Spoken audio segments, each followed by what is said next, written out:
ভাই ও বোনেরা, আমরা অনেকে অনেক সময় মানুষের কাছে সস্তা হয়ে যায়। আপনাকে কেউ সম্মান করবে না, আপনাকে কেউ দাম দিচ্ছে না, আপনাকে অ্যাভয়েড করে মানুষ চলে। তার কারণ হলো তিনটা জিনিস ব্যাপারে আমি কথা বলব। একটা কথা হলো, আপনার কাছ থেকে কেউ যদি উপদেশ না নিতে চায় বা নেয়তে অরাজি হয়, তাকে ডেকে এনে তাকে উপদেশ দেওয়ার চেষ্টা করবেন না, অহেতুক কথা বলার চেষ্টা করবেন না।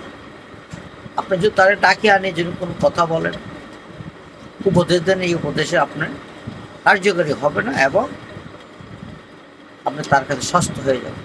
আরে দূর দূরে ব্যাটারি ব্যাটারি করে আমি দেখলেই ডেকে নেব। হ্যাঁ, যখন আপনার কাছে আসবে একটা পরামর্শ চাবে, তখন আপনি তাকে নিয়ম মাফিক সরল সোজা পথে পারলে হকভাবে কথা বলবেন। এখানে কোনো আপনার অন্তরে দ্বিধা লেখা কোনো তাকে পরামর্শ দেবেন না।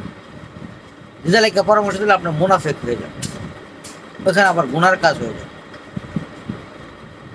ঘন ঘন আত্মীয় বাড়ি যাবেন না, গেলে আপনি সস্তা হয়ে যাবে। এবং যদি কখনোই দেখেন আপনার নিজের স্বামী স্ত্রী ঝগড়া হচ্ছে, এখন স্ত্রী আপনাকে একটা কঠোর কথা বলে ফেলছে বা কোনো আঘাতপ্রাপ্ত কথা বলে ফেলছে, আপনি যে সহ্য করতে পারছেন না, কি করবেন বুদ্ধি পাচ্ছেন না, ওই কথাটি কখনোই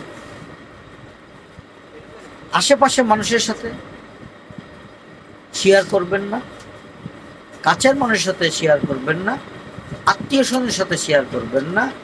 যারা আপনাকে চোখে চোখে দেখা হবে, সাংসারিক নিয়ে ঝামেলা হবে, তাদের সাথে শেয়ার করবেন। যদি শেয়ার করতে হয় কোনো সময় আপনি একটু দূরে চলে যাবেন, যেখানে গেলে আপনার অচেনা মানুষ, অপরিচিত মানুষ যদি দেখেন সে একজন বুজুর্গ বা একজন বুদ্ধিমান বা বোঝা যায় সে মোটামুটি সামাজিক, তাকে ডাক দিবেন, দাদা আমি তো আপনার সাথে দুইটা কথা বলবো, আসেন বসে একটা চা খাই। তখন উনি বলবো, বাবা চা খাইতে হবে না, বা চা খাইলে লন কি সমস্যা। তখন তার কাছে একটা পরামর্শ চাবেন। সে আপনার স্ত্রীকে কখনোই দেখবে না, আপনাকেও দেখবে। সে কোথায় চলে যাবে, আপনার কোথায় চলে যাবে। তখন আশা করা যায় এখান থেকে একটা সুন্দর পরামর্শ পাবেন এবং এই পরামর্শ আপনি কাজ করতে পারবেন, তার ভিতরে কোনো দ্বিধা থাকবে না। যেহেতু আপনি সাইড প্যাডের মানুষ, আত্মীয় স্বজন লাগবেন, তো দেখবেন কোনো না কোনো সময় কারণে অকারণে একজনের একটা ভিতরে একটা সূত্রমি আছে।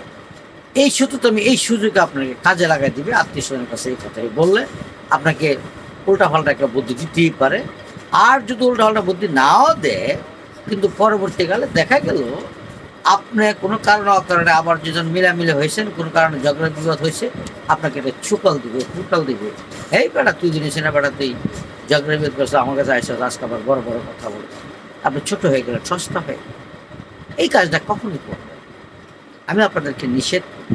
এই কাজটা যদি করেন আপনি সস্তা হয়ে আমল ঠিক লাগবে।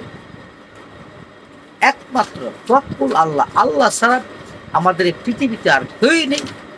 ছেলে বলেন, মা বলেন, আত্মীয় স্বজন বলেন, স্ত্রী বলেন, সব কিছুকে তুচ্ছ করে তওয়াক্কুল আল্লাহ, আল্লাহ পাক রব্বুল আলামিনের উদ্দেশ্যে আপনি যে কর্ম করেন আল্লাহর নামে আরম্ভ করবেন এবং যা যে সমস্যা আছে সব সমস্যাই আল্লাহই সমাধান করবেন। যদি কারণে অকারণে সমস্যার সমাধান নাও হয়, আপনার কিন্তু অসময় হবেন না, আল্লাহ আরেকটা পন্থা আপনাকে বের করে দেবেন। তওয়াক্কুল আল্লাহ। আরেকটা 3 নম্বর কথা হলো, আপনি জিকিরে থাকবেন, আল্লাহর ইবাদত করবেন এবং 5 ওয়াক্ত নামাজ পড়বেন, তাহাজ্জুদ নামাজ পড়বেন, আল্লাহর কাছে ভিক্ষা চাইবেন। এইটি হলো আমি আপনাদের কাছে অনুরোধ করব, আপনি কখনোই মানুষের কাছে সস্তা হবেন না, আর নিজের ওয়ার্ডটি থাকবে। আল্লাহ পাক রব্বুল আলামিন আপনার উপর রহমত থাকবে। যেখানে মালিক রহমত থাকবে সেখানে আপনার কোনো কিছু আসে না। সারা পৃথিবী আপনার উল্টা হলে কি আপনাকে কিছু করতে পারবে না, যদি স্বয়ং আল্লাহ রাব্বুল আলামিন পক্ষে থাকে। ধর্ম, ইসলাম ধর্ম আসছে নবী পাক সাল্লাল্লাহু আলাইহি ওয়াসাল্লাম একজনের উপর, সারা বিশ্ব আজকে ইসলাম ধর্মের মানুষ আছে। এই জন্য বলবো প্রিয় ভাইয়ারা, আল্লাহ যেখানে আপনার উপর রাজি থাকবে, এখানে কারোর কথা শোনার প্রয়োজন। তাই আমি আপনাদেরকে বলবো, সস্তা হওয়ার দরকার নেই। যার যার মা নিজের বসে থাকেন, জীবন খুব সুন্দর, শান্তি হোক, অত্যন্তই শান্তি হোক, সুখের।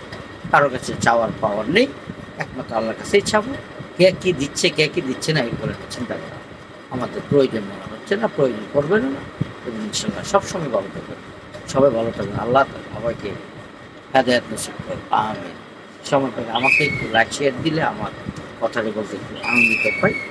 ভালো থাকবেন।